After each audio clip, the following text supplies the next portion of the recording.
Bismillahirrahmanirrahim. Takwa itu adalah kondisi terdekat dengan Allah. Ya, kondisi terdekat dengan Allah. Jalannya dibangun lewat ibadah. Untuk mencapai takwa itu lewatnya ibadah. Salah satunya salat. Disebutkan kalimat takwa dan derivasinya, turunannya itu sebanyak 240 kali dalam Al-Quran. Di antara penyebutan itu ada yang menunjuk jalan-jalan takwa, di antaranya salat. Al-Baqarah ayat 2 sampai 3. Dzalikal kitabu la hudal lil. Siapa muttaqin orang takwa di ayat itu? Ayat 3-nya, alladzina yu'minuna bil ghaibi wa yuqimunas. Baik, dan dia konsisten meningkatkan salatnya. Poin saya bukan di kalimat terjemahannya. Poin saya lihat sini. Coba ibu bedakan tulisan salat di ayat 3 di Al-Baqarah dengan ayat 238. Ketika kita membuka Quran surah kedua Al-Baqarah di ayat 238, saat Allah berfirman, Hafizu ala salawati. Tulisannya begini, alif, lam, sad, lam, wawu, alif, ta maftuhah. Begini, salawat. Silahkan cek di mushaf. Tapi ketika Allah berfirman di Al-Baqarah ayat 3, alladzina yu'minuna bil ghaibi wa yuqimunas shalah. Perhatikan, tulisannya begini. Lihat mushafnya terjemahan kalau tidak percaya. Alif, lam, sad, lam, waw, fathah tegak begini, tak marbutah. Silahkan cek. Apa bedanya? Jika kita mengacu kepada Al-Baqarah ayat 238, Hafizu ala salawat begini, ini maksudnya salat fardu. Salat wajib. Ada berapa jumlahnya? 5 waktu. 2, 4, 4, 3, 4. Itu rumusnya. 2 subuh, 4 zuhur, 4 asar, 3 maghrib, 4 isya. 2, 4, 4, 3, 4. 5 waktu. Banyak tidak? Banyak, karena itu jumlahnya 5 kan? Jama'. Tapi kalau ibu ingin menambah dari yang fardu itu dengan tambahan sunnah, sebelum subuh ada 2 rakaat. Sebelum zuhur ada 4 rakaat. Nggak sampai 4 bisa 2. Setelah zuhur 2 rakaat. Setelah maghrib 2 rakaat. Setelah isya 2 rakaat. Malam tahajud. Nah kalau itu ditambahkan pada yang fardu, bukan sekedar yang fardu saja, maka robah kalimatnya dari ciri yang pertama begini kepada bagian yang kedua begini. Alladzina yu'minuna bil ghaibi wa yuqimunas. Nah, ini bentuk yang kedua, as-shalah, alif, lam, shad, lam, waw, fathah tegak, tak marbutah. Nah, orang takwa di Quran itu disifatinya dengan yang ini yang kedua. Jadi ketika ibu ingin meningkatkan diri menjadi pribadi lebih takwa, naik levelnya, yang Allah tantang, challenge dari kita adalah naikkan dari yang fardu. Kalau salat 5 waktu itu wajib. Jadi yang tidak ingin naik level pun tetap 5 waktu juga. Ibu pengen levelnya naik, tapi jumlahnya tetap sama. Apa bedanya dengan yang standar? Jelas? Nah, ketika disebutkan naikkan takwanya, tingkatkan takwanya, salah satu caranya sholat. Begitu ini optimal, naik. Apa kaitan takwa dengan kehidupan kita? Tadi saya contohkan Sayyidah Aisyah begitu tinggi ilmunya. Hubungan takwa dengan ilmu ditemukan di Quran surah kedua Al-Baqarah di ayat 282. Satu-satunya ayat paling panjang dalam Al-Quran. Lihat langsung ke bagian bawah paling pojok sebelah kiri. Lihat ujung ayatnya. Quran surah kedua Al-Baqarah ayat 282 sebelah kiri. Lihat ujung paling bawah.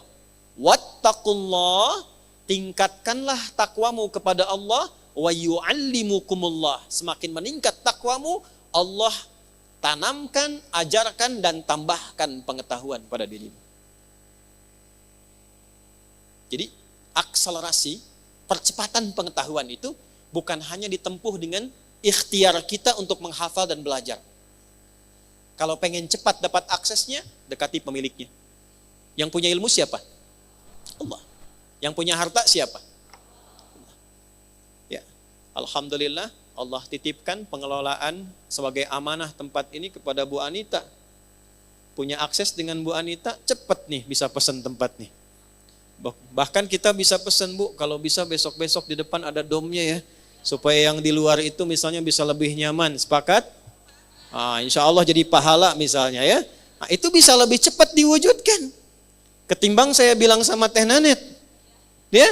Atau Bu Novi misalnya. Kenapa? Karena aksesnya cepat. Sekarang Anda bayangkan yang punya ilmu siapa? Kalau kita mendekati Allah, maka Allah sendiri yang menyampaikan, aku berikan percepatan tambahan pengetahuan. Di luar batas standar manusia. Itulah sebabnya orang dulu tuh tahu betul, kalau ingin cepat pintar yang diajarkan sholat dulu, Bu. Pernah dengar Abdullah bin Mas'ud? Abdullah bin Mas'ud itu belajar bahasa Persia, dan Ibnu Abbas itu belajarnya cuma 3 hari. Langsung menguasai bahasa asing, 3 hari. Pernah dengar Ibnu Sina? Avicenna, ya kan, bapak kedokteran. Avicenna itu ibu bapaknya paham betul tentang fikih ini. Ini ada nasabnya. Maka dari kecil yang diajarkan cuma 2, Quran dan sholat, Quran dan sholat. Avicenna cek di sejarahnya, kalau lupa sesuatu itu bukan buka buku, datang ke masjid, sholat 2 rakaat dan ingat apa yang tadi terlupa. Semua. Makanya kalau ibu cek, kenapa Nabi mengajarkan pada orang tua dengan ketat, dari kecil anak itu ajarkan sholat. Pernah dengar hadis ini? Usia 7 tahun ajarkan anakmu apa? Kalau 10 tahun masih bandel maka lakukan apa? Pukul. Bukan. Itu terjemahannya kurang tepat, bukan dipukul. Ya, bukan dipukul. Terjemahannya adalah berikan pelajaran yang membuat dia mengerti. Doroba itu bukan hanya memukul, asalnya memberi pelajaran, memberi contoh. Doroballahu mathala, Allah ngasih contoh. Di Arab itu ngasih contoh, kebiasaannya mukul dengan halus. Di kita tidak harus mukul, uang jajan tahan. Itu bisa begitu. Nah, kenapa dari kecil itu sholat yang ditekankan? 2 tujuannya, supaya anak jadi baik. Yang kedua dekat dengan Allah, kepintarannya meningkat. Tapi orang tua sekarang saya perhatikan luar biasa advance. Ya, anak TK-nya sudah manasik gitu. Ya, Nabi tekankan sholat, ini sudah manasik, ya, level kelima tuh. Ini kan level 2. Jelas ya? Wattaqullaha wa yu'allimukumullah. Sekarang lihat cara sholatnya Sayyidah Aisyah. Saat duha. Duha itu sholat fardu atau sholat sunnah?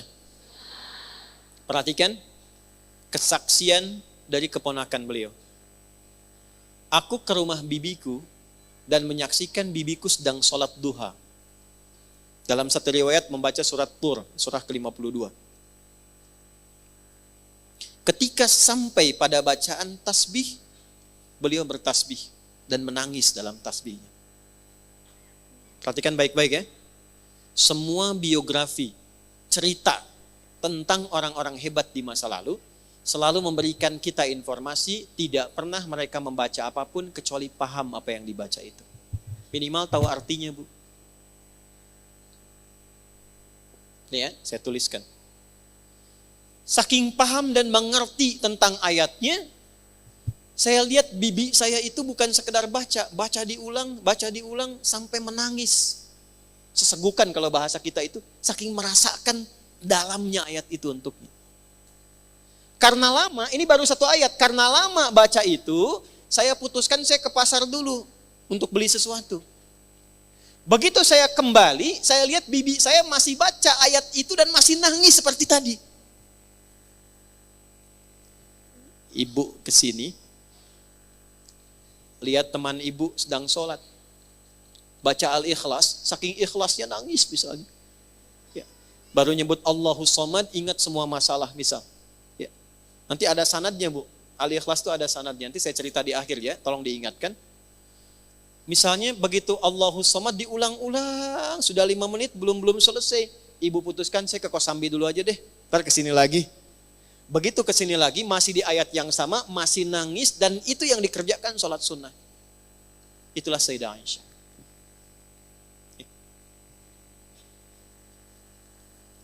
Nah, jadi kalau sekarang kita berpikir ingin menaikkan level dan meneladani ini, cara pertamanya adalah 1, jangan biarkan semua ibadah kita itu hampa makna.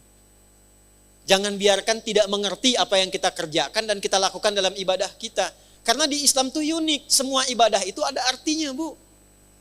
Ada petunjuknya. Ini sindiran yang halus dari Allah ya, bukan dari saya.